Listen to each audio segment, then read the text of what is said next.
결혼 25년. 나 정재욱은 제약회사 영업이사로 성실하게 살아왔다. 매일 아침 7시에 출근해서 저녁 8시에 퇴근하는 규칙적인 삶. 주말에는 가족과 시간을 보내고 딸 소윤이의 학비와 교육비를 위해 출장도 마다하지 않았다. 아내 은경은 미술 치료사였다. 연봉 2,600만 원 정도로 높지는 않았지만 자신만의 전문 분야가 있다는 것에 자부심을 가지고 있었다. 나는 그런 아내가 고마웠다. 소윤이가 예고에 진학한 후에도 여전히 열심이었고 나는 그저 든든한 뒷받침이 되려고 노력했다. 변화는 올해 3월부터 시작됐다. 소윤이가 고등학교 2학년이 되면서 은경이 치과 검진을 자주 받기 시작한 것이다. 여보, 오늘 치과 정기검진 받으러 가야 해서 좀 늦을 것 같아. 처음에는 당연하다고 생각했다. 중년이 되면 치아 관리가 중요하니까. 하지만 횟수가 점점 늘어났다. 치아 정기검진, 스케일링, 충치치료, 잇몸 치료까지 일주일에 2~3번은 치과에 가는 날이 많아졌다. 치과를 이렇게 자주 가야 해? 나이 들면서 치아가 약해져서 그래. 이태섭 원장님이 정말 실력이 좋다고 하더라고. 이태섭 원장, 소윤이 친구 태윤이의 아버지였다. 동네에서 꽤 유명한 치과의사라고 들었다. 연봉이 1억 9천만 원 정도 되는 고소득 전문직이었다. 그런데 뭔가 달라진 것들이 하나둘 눈에 띄기 시작했다. 첫 번째는 화장이었다. 예전에는 동네 마트 갈 때도 대충 나가던 사람이 치과에 갈 때는 꼼꼼하게 화장하고 옷도 신경 써서 입었다. 향수까지 뿌리고 나가는 날이 많아졌다. 치과에 그렇게 차려입고 가야 해? 사람들이 다 단정하게 오는데 나만 대충 갈 수는 없잖아. 두 번째는 휴대폰이었다. 예전에는 집에서 휴대폰을 거의 보지 않던 은경이 요즘에는 화장실 갈 때도 들고 가고 자주 들여다봤다. 그리고 가끔 웃음이 새어나왔다. 누구랑 메시지하는 거야? 아, 그냥 소윤이 친구 엄마들이랑 단톡방 얘기. 하지만 내가 곁에 오면 자연스럽게 화면을 돌리거나 휴대폰을 뒤집어 놓았다. 세 번째는 귀가 시간이었다. 치과 진료가 끝나고 나서도 2차, 3차까지 이어지는 경우가 늘어났다. 밤 10시, 11시에 들어오는 날이 많아졌다. 치료가 그렇게 길어져? 원장님이 상담을 정말 꼼꼼히 해주시거든. 치아 건강에 대한 얘기도 많이 들어야 하고 그럴듯한 설명이었다. 하지만 뭔가 석연치 않았다. 결정적인 건 소윤이었다. 어느 날 저녁 식사 후 딸이 조심스럽게 내게 다가왔다. 아빠, 잠깐 얘기할까요? 소윤이의 표정이 평소와 달랐다. 뭔가 고민이 있어 보였다. 왜? 무슨 일이야? 엄마 얘기인데요. 소윤이는 한참을 망설이다가 입을 열었다. 엄마가 요즘 이상해요. 휴대폰 보면서 혼자 웃기도 하고 전화 올 때마다 다른 방으로 가서 받고 그리고 친구들한테 태윤이 아빠 얘기를 자주 하시더라고요. 가슴이 답답해졌다. 19살 딸이 이런 걸 눈치챌 정도라면 상황이 심각한 건 아닐까? 소윤아, 엄마가 구체적으로 무슨 얘기를 했어? 이태섭 원장님이 정말 훌륭한 분이라고. 의술도 뛰어나시고 환자들한테도 친절하시고 학부모 모임에서도 항상 좋은 조언 해주신다고. 이태섭, 나는 그 사람을 한 번도 제대로 만나본 적이 없었다. 은경이 집에서 치과 얘기를 할 때 가끔 언급하긴 했지만 특별히 관심을 두지 않았다. 엄마가 그분 얘기를 자주 해? 네. 그리고 요즘에는 태윤이한테도 자주 물어봐요. 아빠 근황이나 그런 것들을. 그날 밤 나는 잠을 이루지 못했다. 25년 결혼 생활 동안 은경을 의심해 본 적이 없었다. 성실하고 가정적인 아내라고 믿었다. 하지만 딸의 말이 계속 머릿속을 맴돌았다. 며칠 후 은경이 또 치과에 간다고 했을 때 자세히 관찰해봤다. 평소보다 더 신경 써서 옷을 입고 향수도 뿌렸다. 그리고 출발하기 전에 거울 앞에서 몇 번이나 모습을 확인했다. 치과 진료에 그렇게까지 신경 쓸 필요가 있나? 나는 제약회사 영업이사답게 냉정하게 상황을 분석하기 시작했다. 은경의 행동 패턴 변화, 소윤이의 증언, 그리고 내가 직접 본 것들까지 모든 걸 종합해보니 불안한 결론이 나왔다. 혹시 은경이 다른 남자에게 관심을 가지고 있는 건 아닐까? 하지만 아직 확신할 수는 없었다.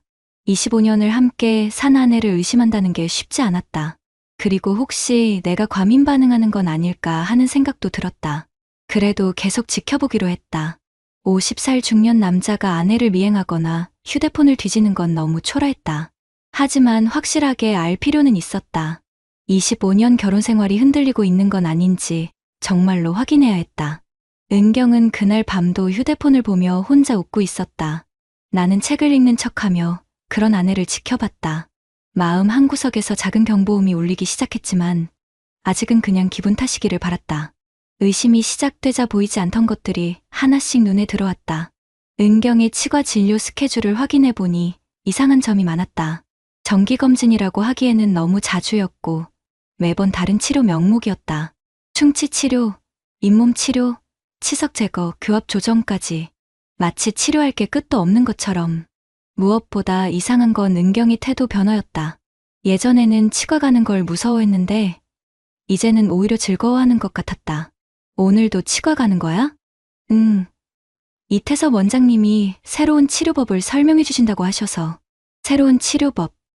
일반 환자에게 그렇게까지 친절하게 설명해 주는 치과의사가 있을까? 결정적인 단서는 일주일 전에 발견했다. 은경이 샤워하러 들어간 사이 테이블 위에 놓인 휴대폰에서 메시지 알림이 계속 울렸다. 화면을 보니 태섭 원장님이라는 이름이 떠 있었다. 보고 싶어요. 어제도 설렜어요. 오늘 만나서 정말 좋았어요. 미리 보기로 보이는 내용만으로도 충분했다. 이건 의사와 환자 사이의 메시지가 아니었다.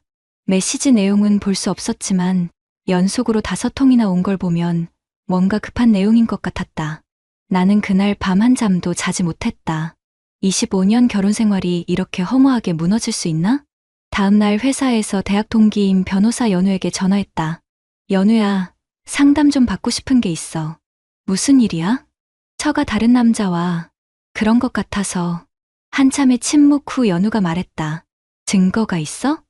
아직 확실하지 않아. 그럼 일단 증거부터 모아. 카드 사용 내역, 휴대폰 메시지, 목격자 진술. 법정에서 쓸 수 있는 걸로. 불법은 아니겠지? 4명이 카드 내역 확인하는 건 당연한 권리고 아이가 본 건 목격자 진술로 충분해. 다만 휴대폰은 함부로 뒤지면 안 되고. 연우는 실무적인 조언을 해줬다. 감정적으로 대응하지 말고 차근차근 증거를 모으라고. 그리고 만약 사실이라면 상간자 소송도 가능하다고 했다. 상간자 소송? 불륜 상대방한테 위자료 청구하는 거야. 요즘 4천만 원에서 5천만 원까지도 나와. 특히 상대방이 치과의사처럼 고소득 전문직이면 더 높게 나올 수 있어. 그날부터 나는 본격적으로 움직였다. 은경의 거짓말을 하나씩 확인해 나갔다. 첫 번째로 확인한 건 카드 사용 내역이었다. 가게를 관리하는 내가 매월 확인하는 습관이 있었는데 3월부터 이상한 결제 내역들이 보이기 시작했다. 치과 근처 고급 이탈리안 레스토랑에서의 점심 식사. 평일 오후 2시, 8만 원. 치과 진료 후라고 하기에는 금액이 과했다. 더 이상한 건 같은 날 같은 시간대에 커피숍에서 추가 결제가 있었다는 점이었다. 연극, 공연 티켓 구매. 일요일 오후, 예술의 전당. 나와 소윤이는 그날 집에 있었다. 그럼 은경은 누구와 갔을까? 백화점 남성 의류 매장에서 넥타이 구매. 15만 원. 내 넥타이가 아니었다. 나에게 물어보지도 않고 산 넥타이를 누구에게 준 걸까? 소윤이를 통해 얻은 정보도 있었다. 딸은 가끔 학교에 늦은 시간까지 남아있는 경우가 있었는데 그때 목격한 것들을 조심스럽게 알려줬다. 아빠, 엄마랑 이태섭 원장님이 학교 주차장에서 둘이서 차에 앉아 있는 걸 봤어요. 언제? 지난주 금요일이요. 학부모 모임은 6시에 끝났는데 7시 넘어서까지 차 안에 있었어요.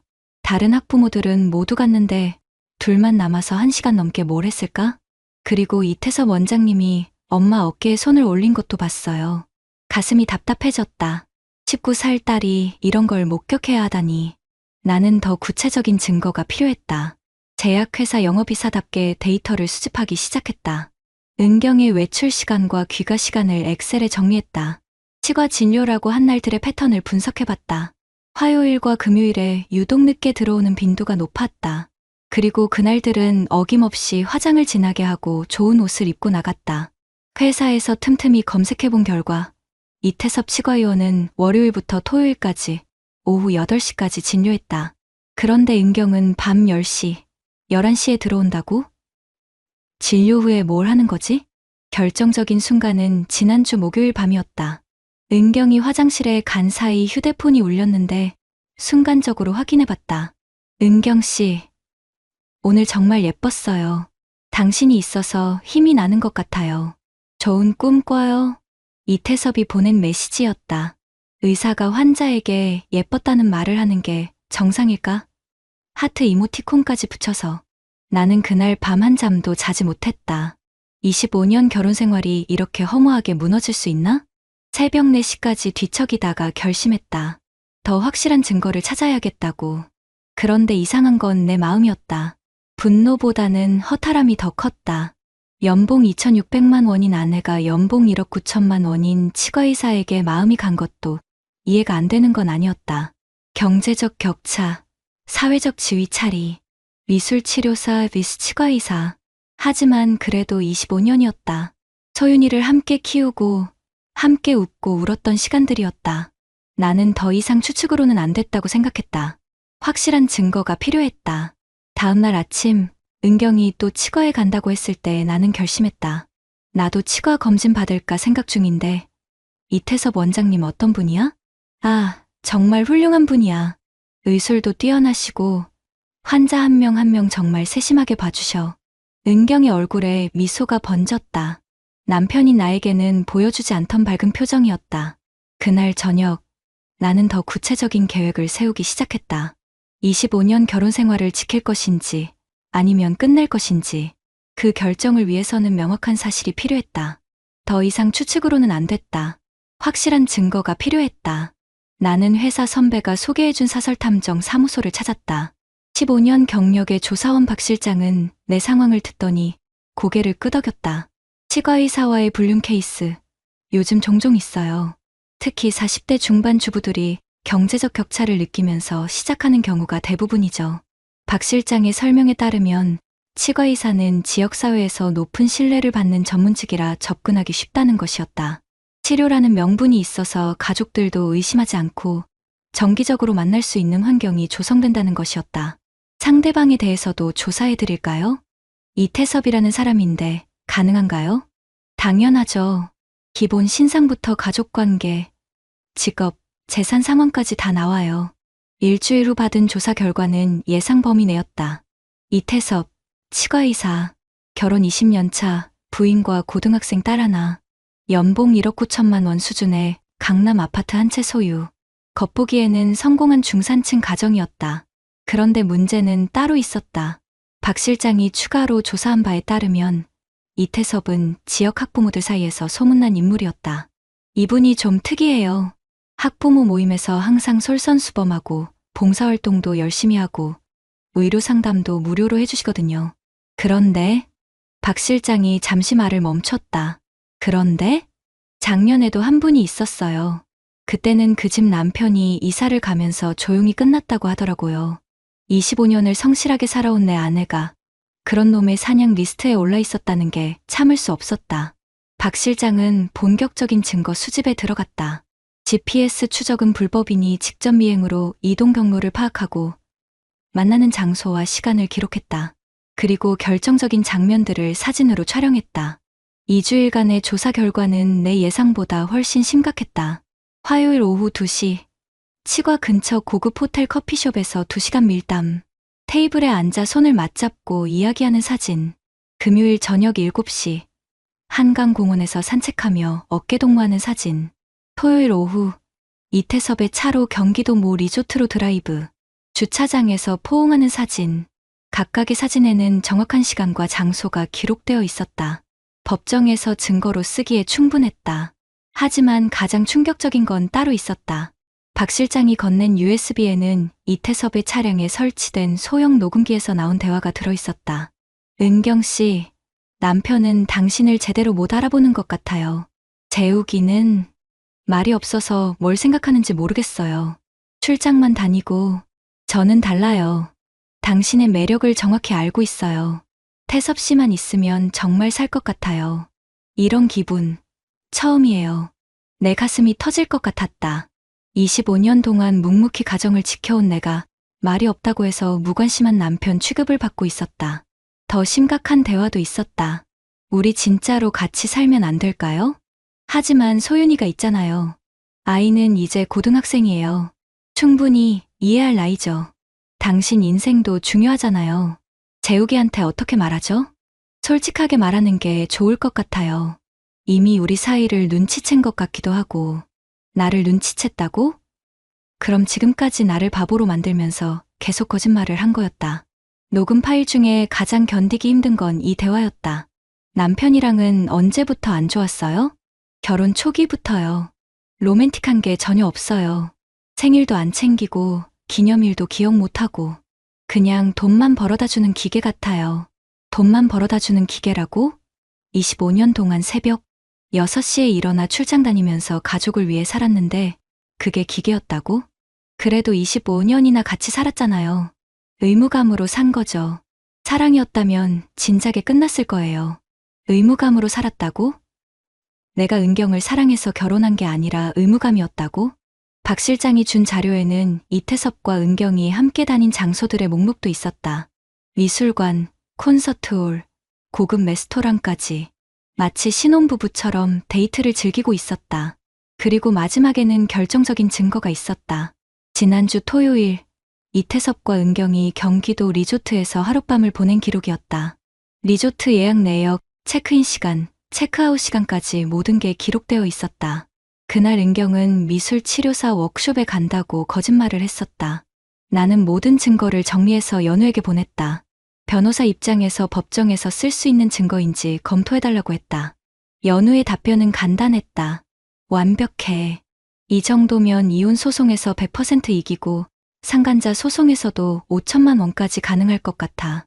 상대방이 고소득 전문직이라 위자료 산정에 유리해. 5천만 원. 25년 결혼 생활을 우롱한 대가치고는 적다고 생각했지만 중요한 건 돈이 아니었다. 내 명예와 자존심을 되찾는 것이 더 중요했다.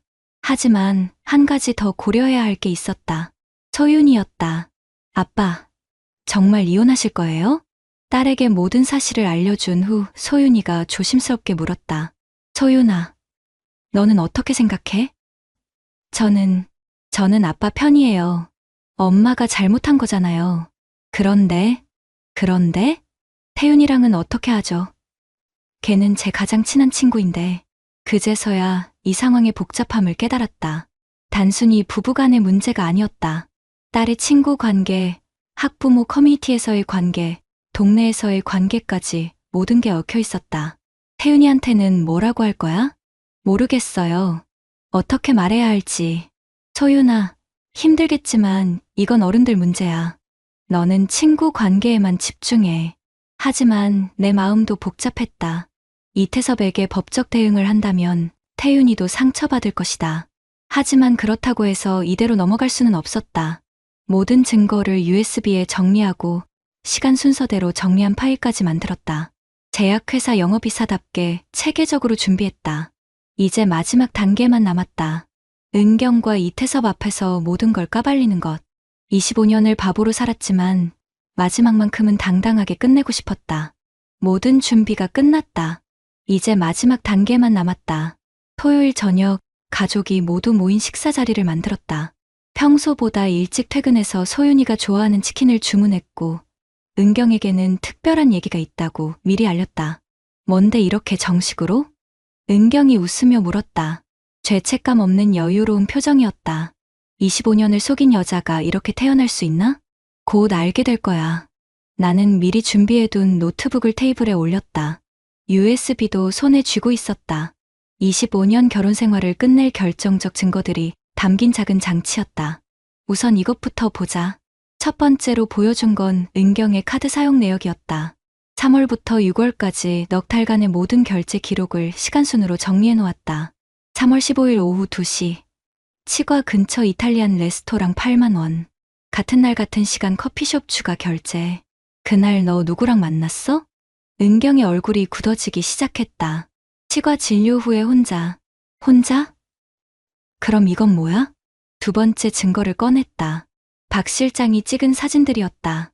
은경과 이태섭이 단둘이 레스토랑에서 손을 잡고 이야기하는 모습, 한강공원에서 어깨동무하며 걷는 모습, 차 안에서 포옹하는 모습까지.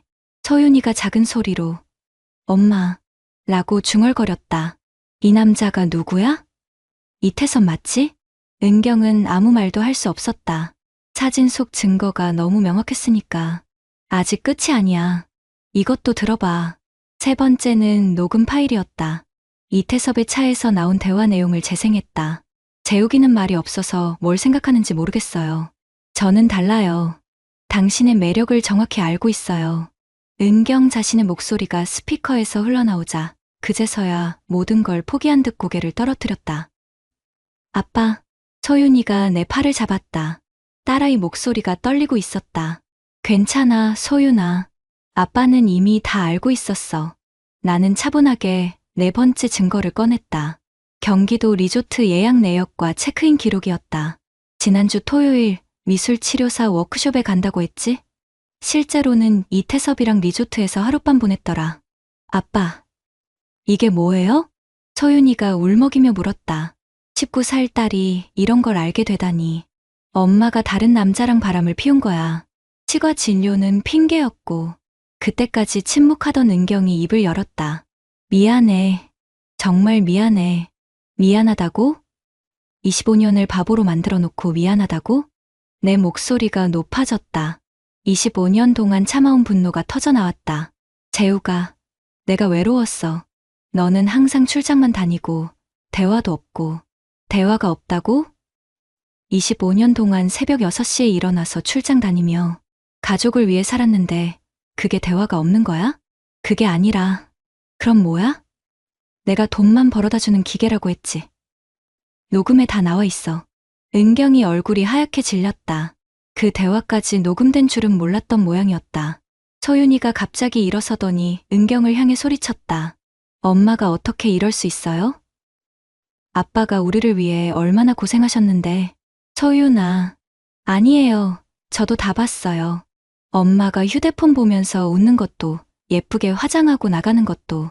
근데 설마 이럴 줄은 몰랐어요. 딸의 말에 은경이 흐느끼기 시작했다.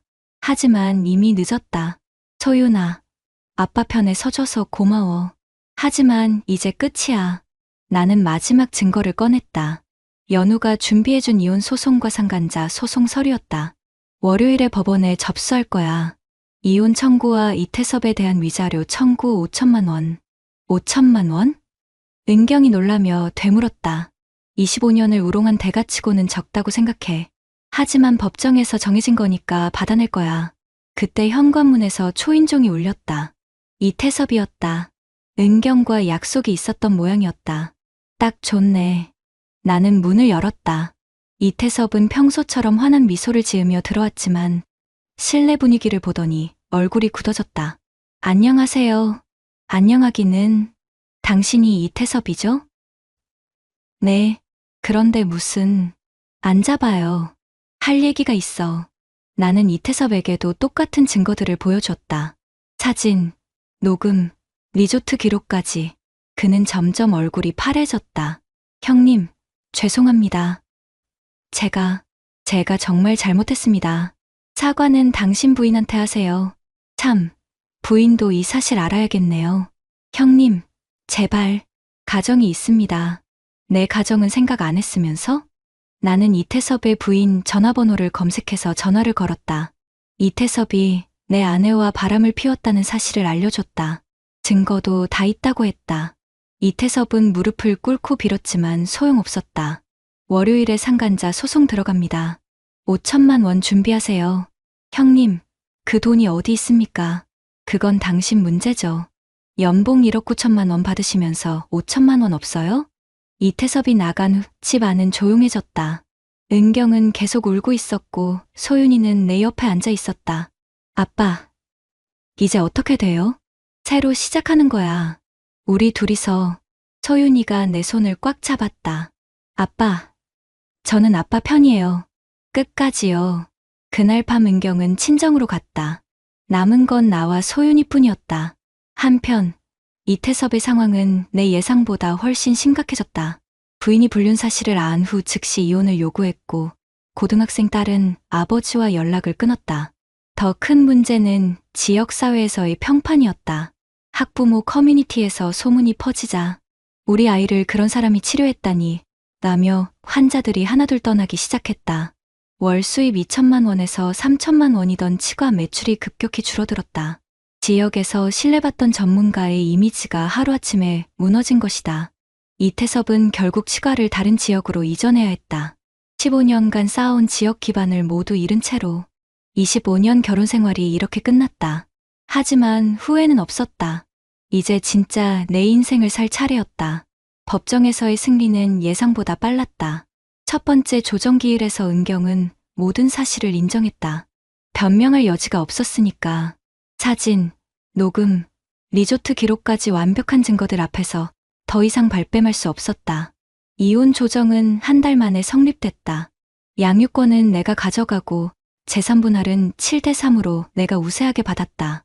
25년 동안 내가 벌어온 돈이었으니 당연한 결과였다. 더 중요한 건 상간자 소송이었다.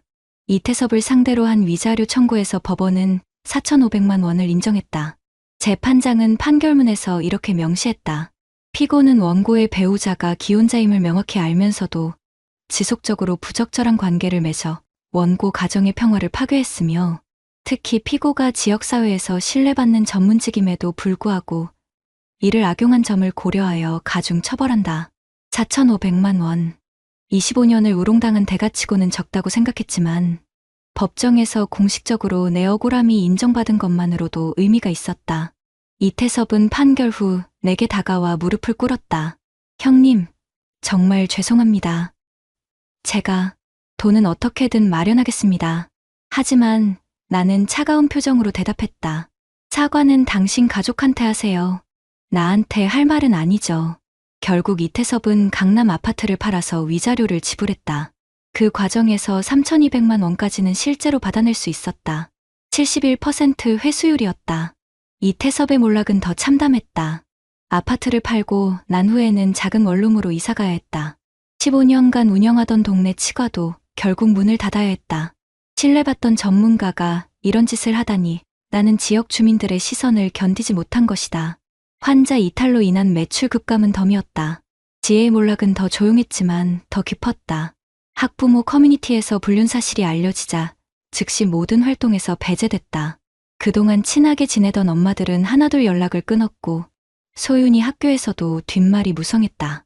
소윤이 엄마가 친구 아빠랑 바람났다면서? 맞아. 법정에서 위자료까지 나왔다던데. 아이고, 그 집 아빠는 얼마나 속상하겠어. 소윤이는 이런 상황이 힘들다고 했지만 오히려 당당했다. 아빠, 창피하지 않아요. 잘못한 건 엄마니까요. 딸의 말에 가슴이 뭉클했다. 19살 나이에 이런 일을 겪어야 하는 게 안타까웠지만 소윤이는 생각보다 씩씩하게 버텨줬다. 하지만 한 가지 마음에 걸리는 게 있었다. 태윤이였다.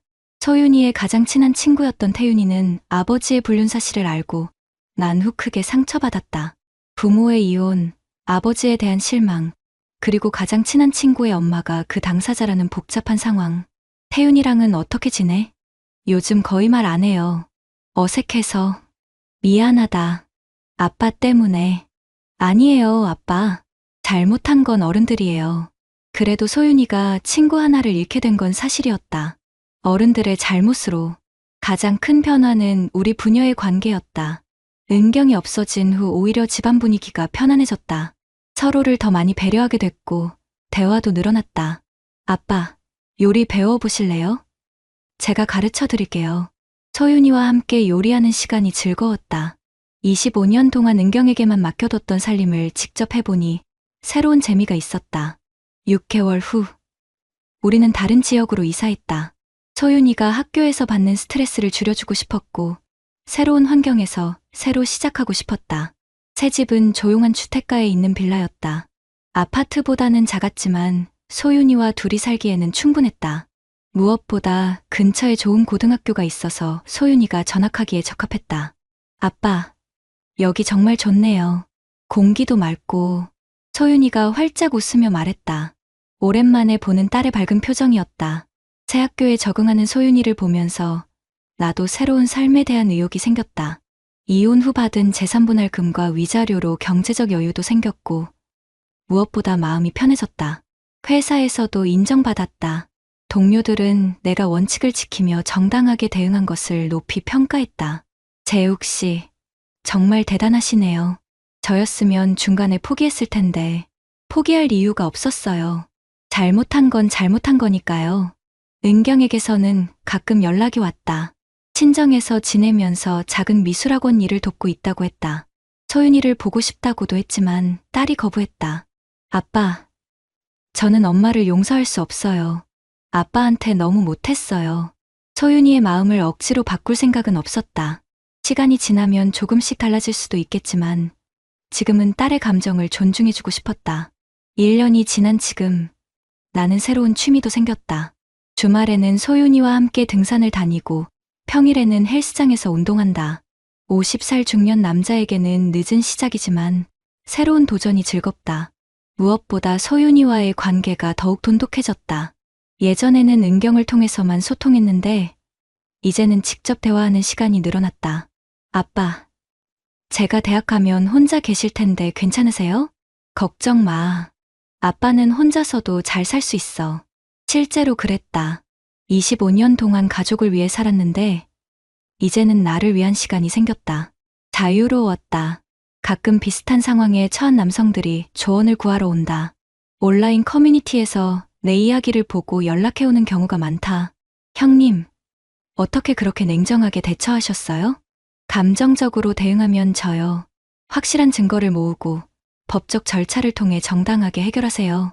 내 경험이 다른 사람들에게 도움이 된다니 보람을 느꼈다. 어제 저녁 소윤이와 함께 TV를 보다가 우연히 학부모 불륜 뉴스가 나왔다. 우리와 비슷한 사건이었다. 아빠, 저 아이는 어떻게 될까요? 힘들겠지만 시간이 지나면 괜찮아질 거야. 우리처럼. 나는 소윤이에게 말했다. 소윤아, 기억해. 내 친구 아빠가 내 엄마와 이런 일이 있었지만 가족이라는 건 지켜야 할 최소한이었다는 걸.